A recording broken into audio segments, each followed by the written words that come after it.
Don't scroll yet, because what happened inside that Air Force hangar left every engineer speechless, and one forgotten veteran walking away with tears in his eyes. It began with a crisis no one saw coming. The U.S. Air Force had grounded one of its most advanced F-22 Raptors after a critical engine malfunction mid-flight.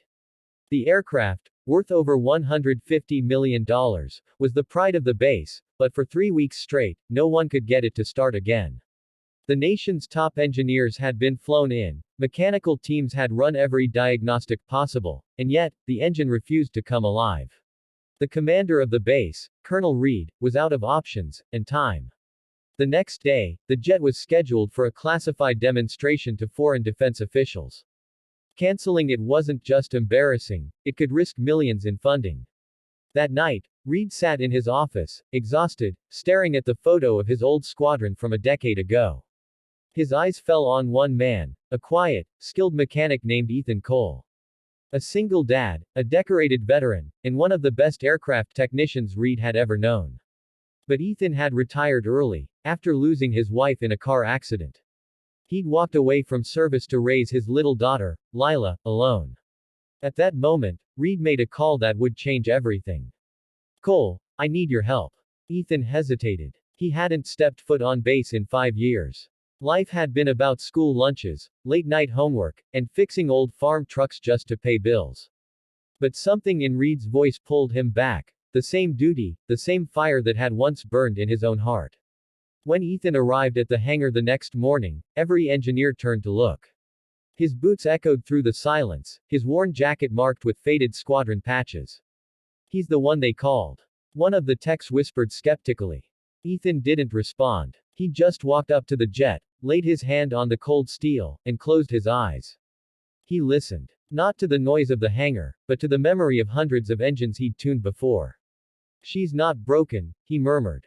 "She's choking." Everyone stared in confusion. But Ethan climbed into the maintenance bay, opened a panel no one had touched, and pointed to a tiny valve deep inside the turbine chamber. "See that? It's a micro-feed regulator. When the temperature sensor fails, it reroutes pressure, so it's starving itself of air." One of the engineers frowned. "That's not in the system diagram." Ethan smiled faintly. "That's because I installed it myself, 8 years ago, after a test pilot almost burned up midair." He got to work, hands moving with calm precision, tools clinking in rhythm with his steady breath. Hours passed. Sweat ran down his temple, but his focus never wavered. At one point, Lila appeared at the hangar door, clutching her stuffed bear. Reed had sent a driver to bring her so she wouldn't wait alone at home. She watched her dad work, the man who fixed everything, from broken toys to broken hearts. Finally, Ethan stepped back, nodded, and told the commander, "Try her now." The engineers exchanged uneasy glances, then powered up the jet. The hangar filled with a low hum, then a deep roar that shook the ground. The F-22's engine came alive, smooth, powerful, flawless.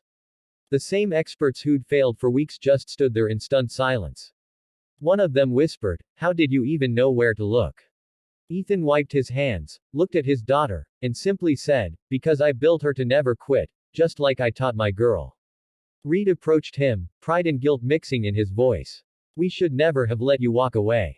You saved us today, Cole." Ethan smiled humbly. "No, sir. I just remembered what it means to believe in something again." Word spread fast. News outlets called it a miracle repair, but for Ethan, it wasn't about fame. It was about proving that purpose never truly leaves you, it just waits for the right moment to be reignited.